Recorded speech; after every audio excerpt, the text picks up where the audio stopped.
What's up everybody, SCraftBlendz back again with another barber tutorial, and today we got my man Drip Lee in the chair. We're going to go ahead and do a mid to low fade on him. It's going to be above the C cup, right at the end of the vertical bar is where we're going to be ending it.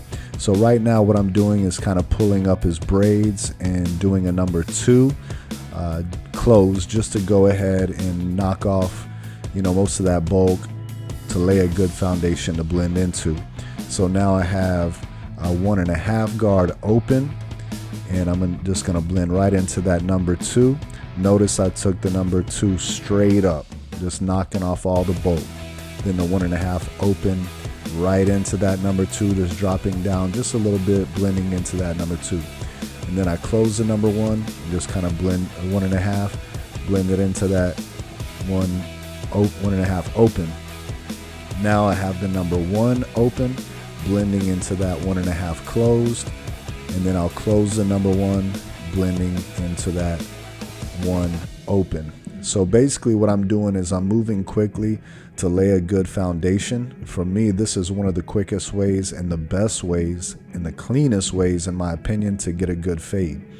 So we did the number 2, the 1.5, and then the number 1. Opening and closing the lever as needed. So now I have that number 1 closed, and as you can see, I'm dropping lower than I did before. I know I want my bald line to be right at the end of the vertical bar in that C cup area, so I'm just a little bit above that with the number 1 closed, right? Blending down the whole time. So I started higher with the number 2, even though I was cutting most of the bulk down below the parietal ridge. But then I dropped down a little bit with that 1.5 open, and then I close it, and then I did the 1 open, 1 close, just dropping down a little bit more. So now I'm not setting a harsh guideline in with my trimmers. I'm just gonna go ahead and set a guideline in with my clippers, not flipped over punching it in, but just kind of flicking it in, right? So now what I found is a real easy way to blend really nicely with these JRLs is basically take it notch by notch. So once I've established a good foundation, I just go ahead and set that first guideline in with it closed all the way. And then I just open it up 1 notch, and I barely tap at that line, just raising it up just a little bit. Then I open it at another notch and do the same thing, just lightly tapping at that line, bringing it up just a little bit until I have it all the way open, blending more into that number 1 closed area. And if there's a little line, I come in with my half guard and knock it out. Real simple way to do a nice blurry fade, keeping it clean. As you can see, right behind the ear, up where the fade starts, it gets darker back in that area because we have that dip there. So we may have to go a little bit higher with that open blade, and maybe even go a little bit higher with the half guard when we put it on, just to knock out some of that density, that darker look, to make the blend look like it flows a little bit better. But now that I have, a little bit of line between that open blade and that 1 closed, I'm coming in with my half guard and just, I'm gonna start with it halfway open. Sometimes if you wanna open it all the way, that's cool. But I've found that usually when you get to that halfway open mark, that's when you start getting in the money, and then you can close it from there. So as you can see, I was keeping it kind of lower on the side of the fade, but as I started getting towards that dark spot, I just went a little bit higher because I know that it's still gonna look drop in the back because it's just darker in that area. But I wanted that blend to tie together. So then I just come in with my Babyliss trimmers and just knock out this bulk on the bottom, clean that bottom up. And I'm not taking it all the way up to the line. I want to keep it a good 1/4 of an inch below the line that we created with the guard, and just kind of flick into that. Now, same thing with the shaver. I drop a little bit lower than I did with the trimmer, and just kind of flick up towards that line as I'm balding out the bottom with the shaver. So now I'm using the Gamma Absolute Hitters with the Nello Blends modification on there with the the GTX Andis blade, which things are hitting. I like it. SCraftBlendz, if you watch this, great job on that modification, bro. That was a game changer. So you can check more about that, you know, if you go look at his channel, SCraftBlendz. So same thing, started with the number 2, knocking out that bulk at the top. Now I'm not gonna get real crazy close to the long hair up top because I don't want to cut any of the long hair and I don't want to cut any of his braids. So I get as close as possible, but if there is a little edge, I'll come back with my shears later and just kind of hit that with my shears when I feel like I have a little bit more control. So we did the number 2, 1.5 open, 1.5 close. Now we're doing the number 1 open, and then we'll close that number 1. Same process we did on the side. Now I will say, on the side of the fade, I was using my JRL clippers, but it's the same cutting blade, but I put the Wall Senior fade blade on there, just because I really like that blade and I wanted to see what these cut like with a fade blade, and I'm absolutely in love with it. I'm just gonna let you know now. I do love the blade that's on the original JRLs, but if you're a fade blade guy, man, it just cuts so smooth. But there again, I did the still blade, the top blade. I switched that out with the senior blade, the fade blade, but I left the cutting blade, the JRL cutting blade, the moving blade.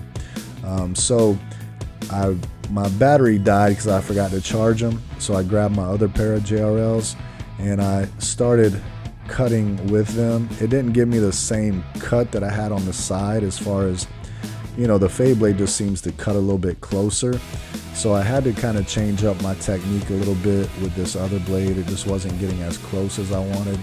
So I switched up the technique just a little bit, and then I end up switching up to my Wall Seniors altogether, just because it does have that fade blade on it, and I wanted to keep this blend as consistent as possible, and also just kind of going through the steps with you guys as consistent as possible.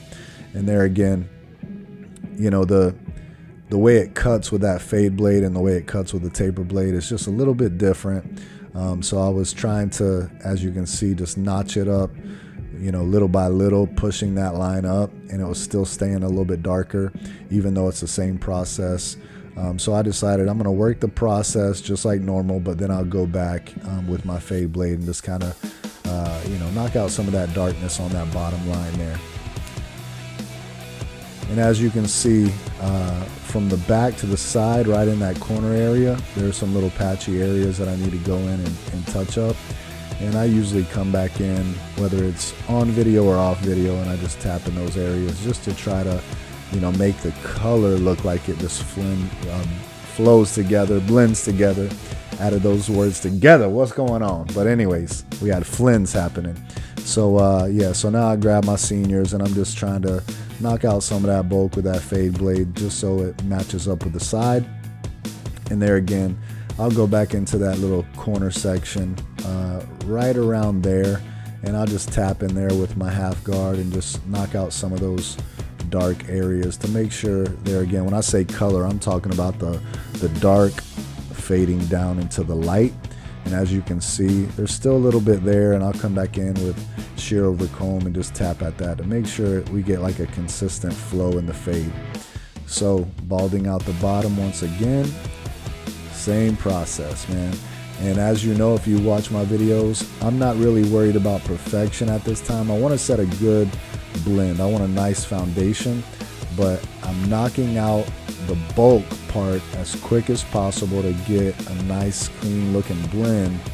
But then I come back later, and that's whenever I do my detail work. So I'm going to speed up this side so we can hurry up through this process. Same exact thing.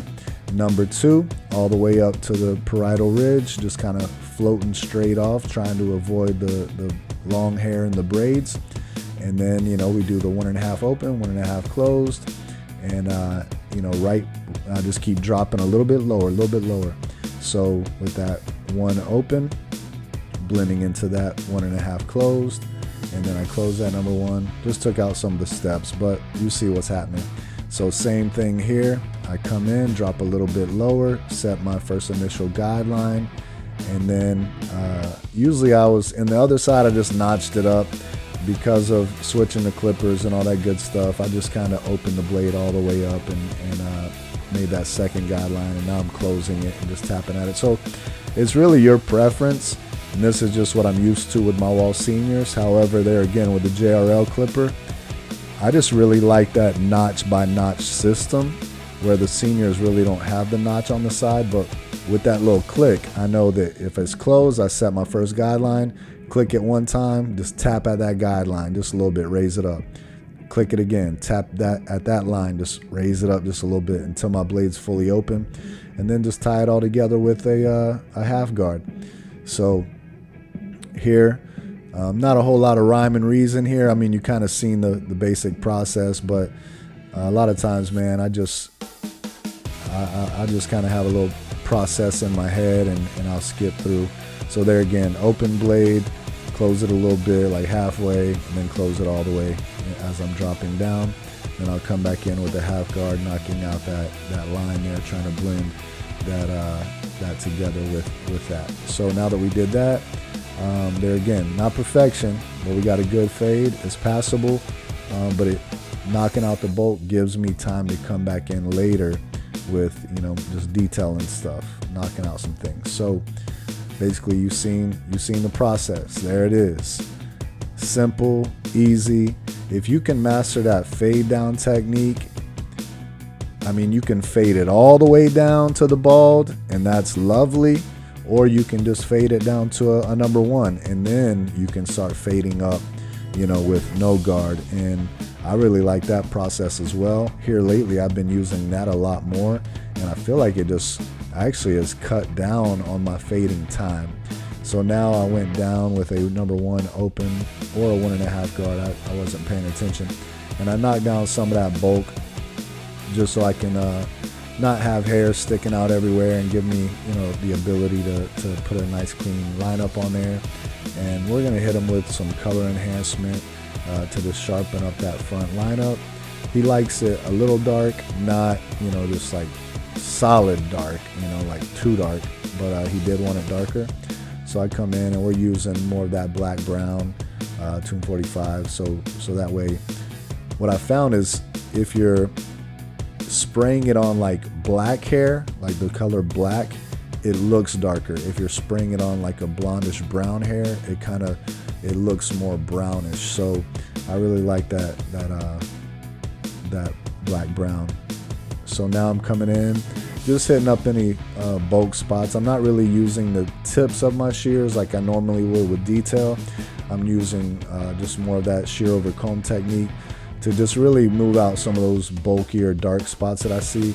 And then I'll come back in a little bit later and just use more control, just using the tips of my shears and comb, tapping at any little spots that I see.